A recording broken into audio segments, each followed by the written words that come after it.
Ինչպես երեկ Star News-ն արդեն տեղեկացրել է, հաղորդավարուհի Զարա Արամյանը երեկ վերակենդանացման բաժանմունք է տեղափոխվել։ Նրա վիճակը գնահատվում է ծանր։ Երգչուհի Սյուզաննա Մելքոնյանը հրապարակել է այս նորությունը և գրել հետևյալը. «Զառաս, պիտի ուժեղ լինես, թող Տերը բժշկի քեզ»։ Ինստագրամյան հարթակում գրել էր երգչուհին։ Մենք ևս առողջություն ենք մաղթում սիրելի հաղորդավարուհուն։ Armlur.am-ի տեղեկություններով հեռուստահաղորդավար Հայաստանի Հանրապետության մշակույթի վաստակավոր գործիչ դերասան Զարա Արամյանը սրտի լուրջ խնդրի և թթվածնի անբավարարության պատճառով տեղափոխվել է Երևանի Հերացու թիվ 1 հիվանդանոցային համալիր։ Մենք տեղեկացանք, որ այս պահին Զարա Արամյանը գտնվում է հիվանդանոցի վերակենդանացման բաժնում։ Բժիշկները նրա վիճակը գնահատում են շատ ծանր։ Armlur.am-ը քիչ առաջ զրուցել է Զարա Արամյանի ամուսնու Արտաշես Գասպարյանի հետ, ով ասել է հետևյալը. «Այո, Զարան շատ ծանր վիճակում է, շնչում է թթվածնի ապարատի միջոցով, լուրջ խնդիրներ կան սրտի հետ կապված։ Այս պահին մեր հույսը միայն Աստծո կամքն է, որ նա այս վիճակից կարողանա դուրս գալ»։ Star News-ը առողջություն է մաղթում սիրված հաղորդավարուհուն ու խոստանում ձեզ մանրամասներով հանդես գալ քիչ ավելի ուշ։ Star News-ն առանձնացրել է նաև Զարա Արամյանի վերջին գրառումները սոցիալական հարթակներում։ Սիրված հաղորդավարուհին վերջերս ամիսներ առաջ գրել էր հետևյալը. «Առաջին վարշիկահերը եթերում, առաջին խոհանոցային հաղորդումը եթերում, առաջինը, ով եթերում առանց բարդույթների և ծիծաղում էր և լալիս,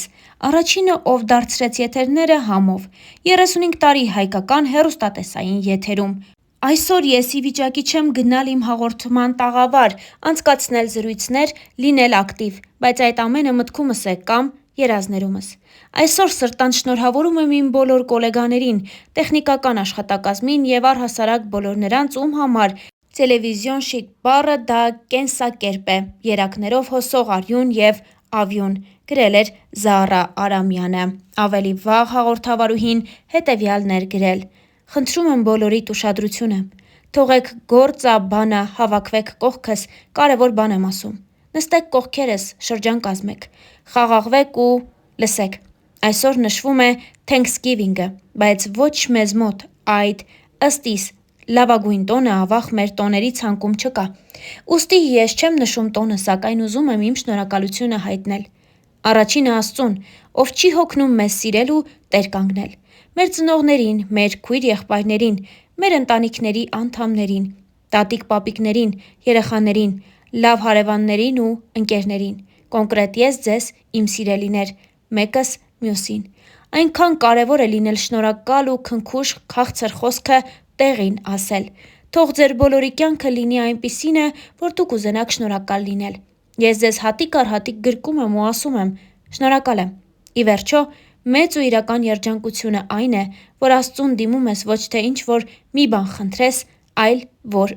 շնորհակալ լինես»։ Հայրս՝ Ֆելիքս Արամյանը տարիներ շարունակ եղել է բոլոր մարզերում կազմակերպված տոնակատարությունների երաժշտական մասի ղեկավարը։ Ընդ որում, ինքն էլ իր մեքենայով էր գնում ու գալիս,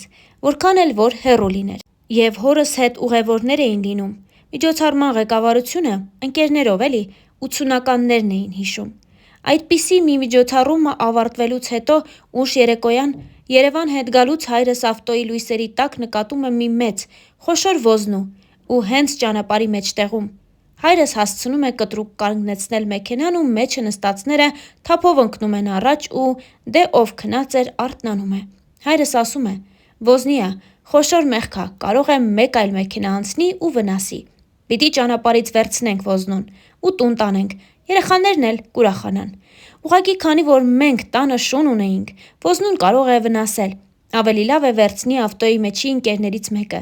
Մյուս ընկերն ասում է, որ իրենք էլ տանը կատու ունեն, որն էլի լավ չի ոզնու համար։ Եվ երկուսով լուռ պահանջող հայացքով նայում են երրորդ ընկերոջը, որ տանը ոչ շուն ունի, ոչ էլ կատու։ Ընկերը դե վերցնում է զգուշորեն ոզնուն, որը ոչ փախչում էր, ոչ ծակում։ Դե երեքով գնում են իրենց տներով, իսկ հաջորդ օրն առավոտյան շուտ զանգում է ոզնուն տուն տարած ընկերն ու բղավում. «Ֆելո, էս ինչ սարքեցիք գլխիս»։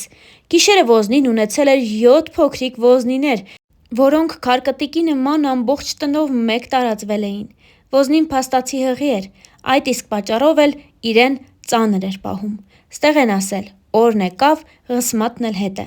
Բոլորիս մաղթում եմ Ղսմաթով կյանք ու նվերները ստանանք ամենաանսպասելի տեղերից։ Հետգրություն. Ոզնիներին բաժանեցին տարբեր տեղեր, իսկ պատմական մայր Ոզնին երկար տարիներ ապրեց Ոզնուն որդեգրած հորս ընկերոջ հայ համերգի երկար տարիների ղեկավար Լավրենտ Մովսիսյանի տանը։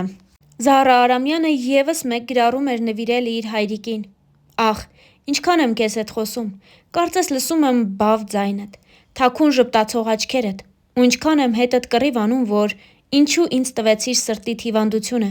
դու պինդ էիր, պայքարում էիր, ես այդքան պինդ չեմ, երբեմն շատ եմ թուլանում, չեմ դիմանում։ Միևնույն է, իմ հայրն ես, ինձ հյուսողը, ինձ իմ առաջին աստվածաշունչ նվիրողը։ Կարդա ասացիր, կյանքիդ բոլոր հարցերի պատասխաններն այստեղ կգտնես։ Այդպես էլ ապրում եմ, ջազ սիրելով, սրտի անբուժելի հիվանդություն ունենալով ու մեծ հավատքի մեջ լինելով։ Իմ մեծ հպարտություն, իմ մեծ հայ, մեծ հայրենասեր, իմ մեծություն։ Ահա այսպես էր շնորհավորել հայրիկի երկնային ծնունդը Զահրա Արամյանը։ Խոսելով իր հիվանդության մասին, դերասանուհին մեկ անգամ գրել էր. «Բայց ինչքան դուք լավն եք, ձեր սերն ու ջերմությունը, ձեր աղոթքները ինձ ուժ են տալիս ու պնդացնում են։ Խորին շնորհակալությունս բոլորիդ։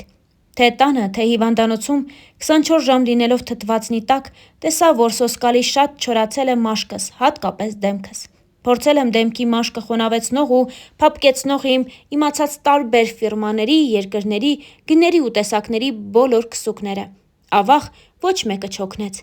Ուստի հարց իմ կոսմետոլոգ ընկերներին, ինչ խորհուրդ կտաք օգտագործել, որ այս չորացած, անգամ թեփոտած դեմքիս մաշկը փափկի և խորանա։ Շնորհակալ եմ բոլորիդ, գրկում եմ ու պաչիկ անում։ Ու կրկին նույն ճանապարհը, կարծես արդեն սովորույթ դարձած լինի, որ 2-3 ամիսը մեկ նույն ճանապարհն է, ու այդ ճանապարհին փորձում եմ հնարավորինս շատ ըմբոշխնել Երևանս, փողոցները, մարդկանց, լույսերը, քանզի 2 տարի է ինչ այլ տարբերակ, քան սլացող մեքենայի լուսամուտից նայելը քաղաքին դեռ չունեմ։ Վաղը կրկին տեղափոխվում եմ հիվանդանոց իմ բժշկի մոտ, ոսկե միտք, գիտելիք ու սիրտ ունեցող բժիշկս։ Պինդ եմ, հավոր, լավատես եմ, հավատքի մեջ եմ, սիրում եմ բոլորիդ, ընդմիշտ ձեր Զահրա Արամյան»։